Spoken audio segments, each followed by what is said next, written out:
把香菇在锅中稍微煸出多余的水汽，把它炒至到表面透亮收缩的状态。这个时候在里面加入1勺的豆瓣酱，再把姜末、葱花添加到里面，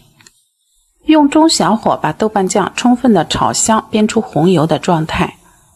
这个时候再把锅中的食材充分的炒匀，尽量炒至到表面均匀的上色。这个时候从锅边淋入适量的料酒去腥，加入适量的生抽和老抽略微上色，然后把锅中的食材充分的炒匀，炒直到可以闻到浓郁的香味。这个时候在锅中加入适量的清水，冰水的用量没过食材就可以了。